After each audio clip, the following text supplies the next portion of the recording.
अंत न होत संसार में अने तो जली जात आ ब्रह्मांड।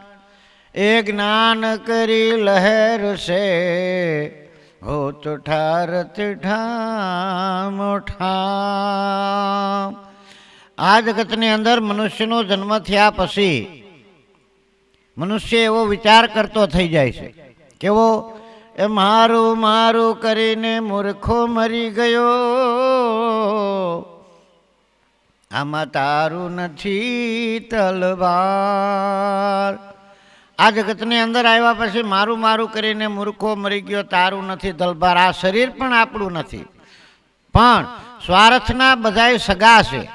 ज्यां सुधी स्वार्थ होय ત્યાં સુધી આપણને બધા વિશ કરતા હોય છે, આપણને બધા પ્રેમ કરતા હોય છે, પણ જેવો એનો સ્વાર્થ પૂરો થઈ જાય એટલે કે કદાચ આ શરીરમાંથી દેહ વયો જાય તો પછી આપણને બધા 12 મહિના 2 વર્ષ યાદ કરે, પછી કોઈ યાદ કરતું નથી અને કોઈ ઉપર કોઈએ જન્મ પણ લીધો નથી। કોઈ એમ કહે કે આ હું ન હોત તો આમ ન થાત ને હું ન હોત તો આમ ન થાત। તો આવું બધું આ આપણી મનની માયા છે। અર્જુન જ્યારે મહાભારતના યુદ્ધની વખતે કુરુક્ષેત્રના મેદાનની અંદર ઊભા રહ્યા એટલે ભગવાન શ્રી કૃષ્ણએ કીધું કે અર્જુન તારો ધર્મ એ છે કે આ સામે જે બધાય છે, કારણ કે આ યુદ્ધ છે એ ધર્મનું યુદ્ધ છે, ધર્મની રક્ષા કરવા માટે, જે અધર્મ આચરતા હોય એના સંહાર માટે। એટલે અર્જુને કૃષ્ણ ભગવાનને હાથ જોડીને કીધું કે પ્રભુ બીજું બધું તો ઠીક છે, પણ સામે મારા દાદા છે, મારા કાકા છે, મારા ગુરુ છે, આ બધાને હું કેવી રીતે મારી શકું? ત્યારે કૃષ્ણ ભગવાને અર્જુનને સમજાવતા કીધું કે અર્જુન આ તો તારા શરીરનો સંબંધ છે, આત્માનો સંબંધ નથી। શરીરના સંબંધના હિસાબે તું જો તો કોઈ દિવસ ધર્મયુદ્ધ થઈ શકશે નહીં।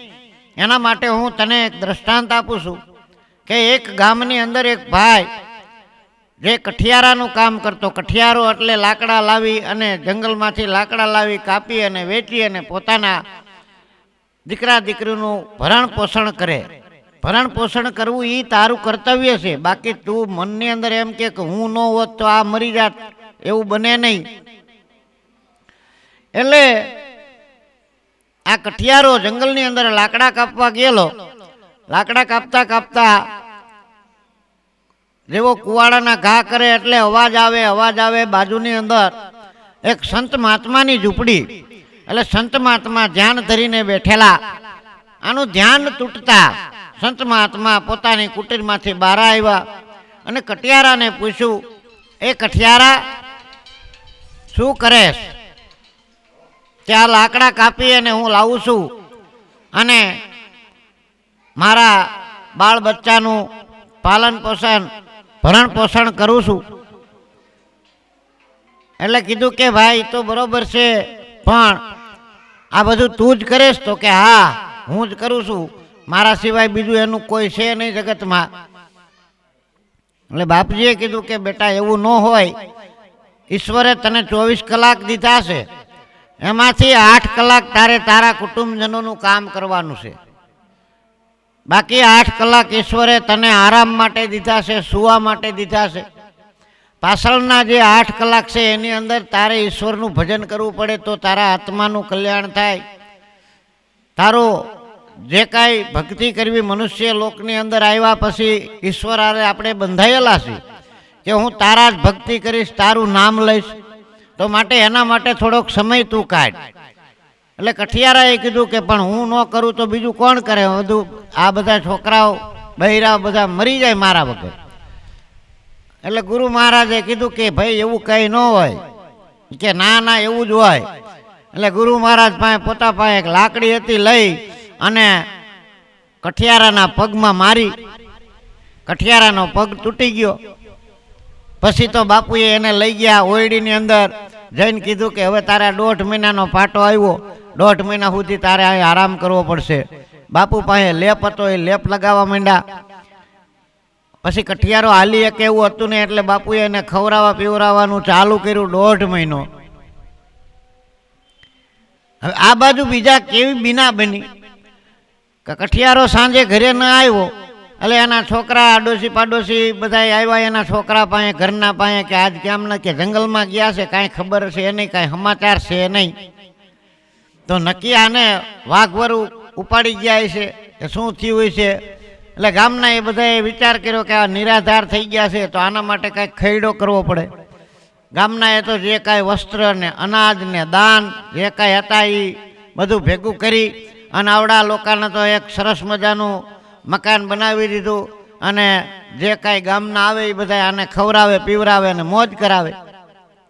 1.5 મહિનો થયો એટલે કઠિયારાનો પાટો છૂટ્યો. એટલે બાપુજીએ કીધું કે ગુરુ મહારાજે કે હવે બેટા જા ઘરે જઈ અને શું બીના બને છે તું મને કહીજે, પાછો અહીંયા પધારજે. કઠિયારો કે કંઈ વાંધો નહીં.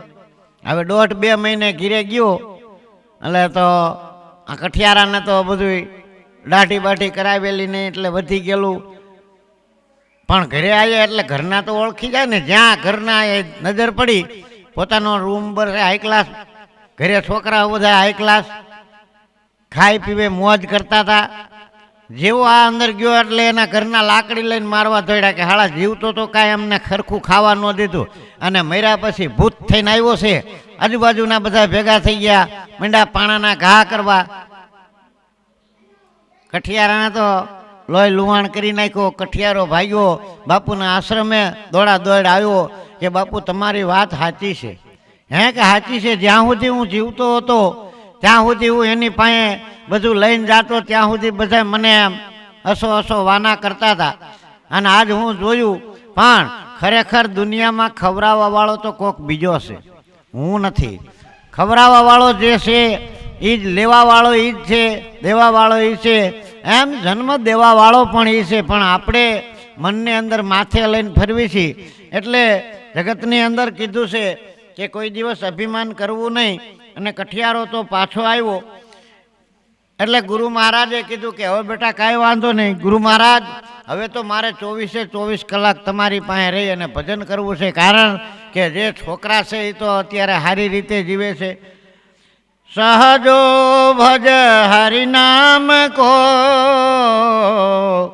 છોડ જગત સે ને अपना तो कोई है नहीं, अपना सगी न दे, सहजो धन मागे कुटुंब, गांडा जरा बताऊं जो कुछ है सो दे हमें फिर पीछे मर जाओ. એટલે વિચાર કરો કે જ્યારે આ માનવ શરીર દુર્લભ મળ્યું છે અને ત્યારે આપણે જો ભક્તિ પ્રાપ્ત નહીં કરી શકી તો એકેય યોની એવી નથી કે જેની અંદર તમે ભક્તિ કરી શકો. હા, પોતાની રીતે કરતા હોય એને કરવા દેવાના હોય પણ આપણને શું સૂઝ્યું આપણો આત્મા જેમ કહે એમ કરવાનું. એટલે વિચાર કરો, જગતમાં સંતો કહી ગયા છે કોઈ કોઈનું નથી રે, કોઈ કોઈનું નથી રે.